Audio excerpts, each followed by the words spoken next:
מי כתב את זה? אני הבנתי אדם בשם מוחמד, אם אני לא טועה, והדבר השני שרציתי לשאול זה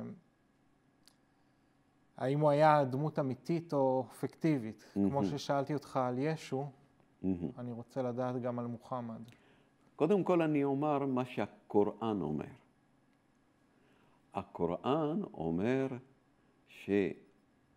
שהמלאך גבריאל הכתיב למוחמד. ומוחמד כתב מה שהמלאך גבריאל. אוקיי. אבל כחוקרים, כן, עם קצת ביקורת, אנחנו מתפלאים איך המלאך גבריאל כנראה שיש לו בעיות לשון, גם בעברית ואפילו גם בערבית. הקוראן מלא טעויות, גם בעברית, גם בערבית. מושגים בעברית אינם מובנים למי שכתב את הקוראן. מושגים בערבית אינם מובנים, אפילו בערבית אינם מובנים למי שכתב את הקוראן. אז אלא אם כן המלאך גבריאל אנאלפבית, כן? אז אנחנו אומרים לו, זה לא המלאך גבריאל, אלא זה אדם כתב את הקוראן. מי הוא האדם הזה שכתב את הקוראן? אז לומר שזה מוחמד, יש איזה בעיה עם זה. מפני שמוחמד מעיד בקוראן שהוא חצי אנאלפבית.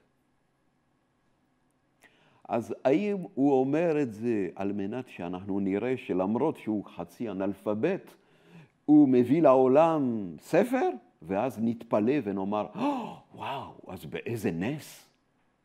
בטח זה המלאך הכתיב לו את זה, כי הוא הרי אנאלפבית. האם זאת אומרת, האם זו תעמולה?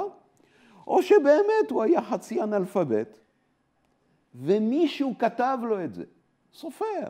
הוא התחיל לדבר איתו, והוא כתב לו את זה.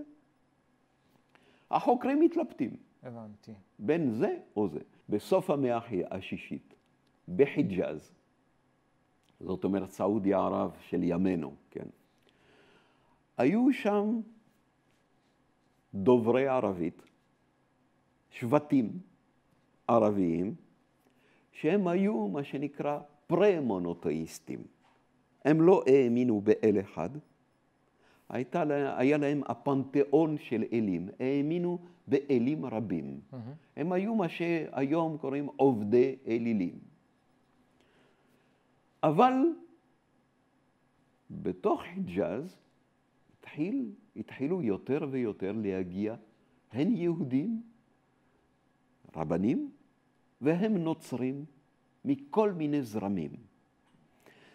והתחילו להשפיע על התושבים הילידים של חיג'אז.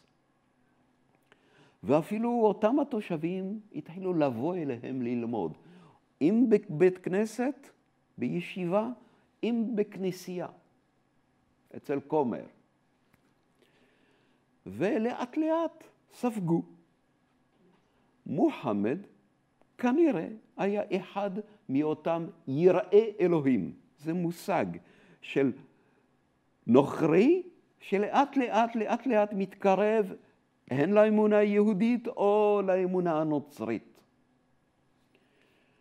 ומוחמד כנראה הלך ללמוד אצל הרב ואצל כומר נוצרי. הוא שמע, הוא לא ידע קרוא וכתוב כנראה, אבל הוא שמע. האוזן שומעת. האוזן שומעת ולא בדיוק יודעת לשחזר את מה שהיא שמעה, כן? בגלל זה הקוראן הוא שילוב מוזר של 80% חקיינות של 5 חומשי תורה וספר יהושע, 15%